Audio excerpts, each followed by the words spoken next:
Hello. Is it cold enough for you? It's cold enough for them. So,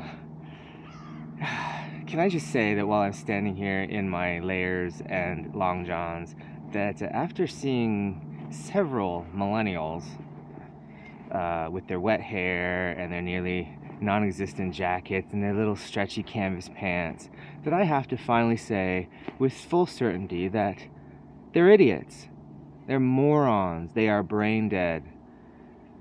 And I'm not just saying this because I'm an old fart. I really do actually believe that they're worse now. But it is really just kind of like a generational, endless, monotonous cycle of life. It's the circle of life. Young people will always be stupid. So this circle of monotony that I'm kind of referring to, it kind of reminds me of what I'm about to talk to you about, which is, I'll keep it quick because I'm really cold. But we watched at my house Groundhog Day last night. It's one of our traditions. We've watched it several years now. And it kind of is, well, it's the time of year to do that. And I mean, I'm not going to go into the whole plot because I'm sure you've all seen it. And if you haven't, what are you doing? I mean, the U.S. Film Registry has preserved it and deemed it culturally significant. And they don't do that for very many movies. So it's a pretty important one. It's one of my favorites. And I really don't have a lot of favorite movies because, you know, most movies suck. But it really speaks to me, and I really believe in everything it's trying to say.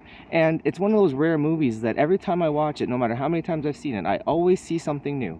Like, for instance, last night I noticed that the woman who, when he asks what day it is and where everyone's going, and she's like, it's Groundhog Day.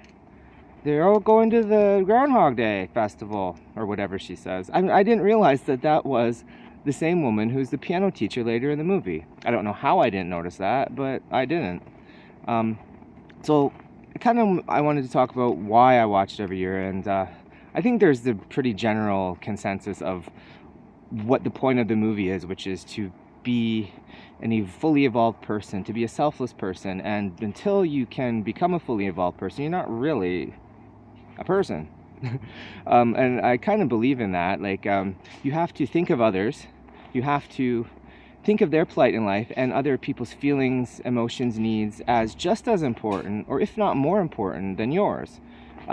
If you come completely into yourself and don't ever give anyone else the time of day, you really don't get far in life, and you kind of make an ass of yourself in front of everyone you know. So that's basically kind of the consensus, or the general idea of what the movie's about, I think, anyway. And also that you must fall in love with someone and have it all wrapped up nicely in a happy little bow at the end. But I mean, beyond that, just do unto others as you would have them do unto you, or better. But I think there's a couple things that some people miss too. I'm kind of like, you know, after watching it so many times, I realized I was in the same kind of Groundhog Day spin cycle of my own life, and that, you know, same things all the time, same routines, same everything really. And I like that. I like the monotony. I like the scheduling, the routine, you know, the consistency. You can count on that. But you have to change it up a little bit. You can't just have this sameness to your life every day. That is what they call falling into a rut.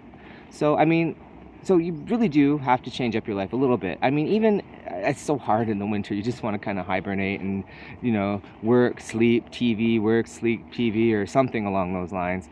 But, I mean, if the thought of change frightens you or upsets you, it doesn't have to be drastic. You can just do something simple like read a new book, shop at a new store, just try something new. I mean, like me, look at me.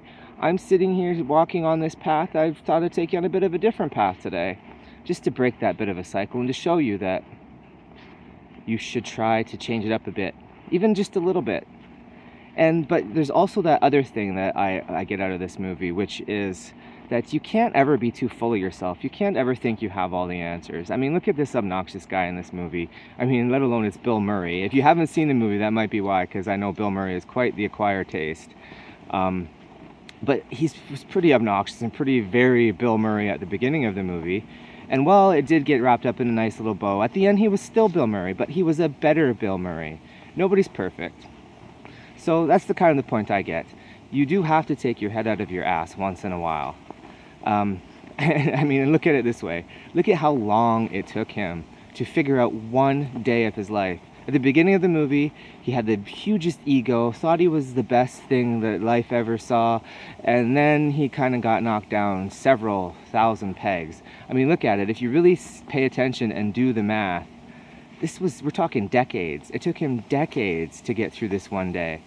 Now, people might think of that as a blessing, like, you know, look at how long he extended his life. He never aged. He has those years and years of extra life. But remember, the extra years of his life were in February.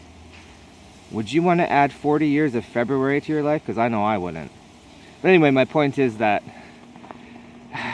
if he hadn't have learned over those several thousand days and years to take his head out of his ass and to become a better person, then he'd still be there. February 3rd never came until he figured that out. And so I guess that's my point. You have to stay humble. You have to think of others and mean it. You can't just, you know, pay lip service and go through the motions. You have to actually mean it and believe it, or it doesn't happen. And also change up your life a bit. Do things a little differently.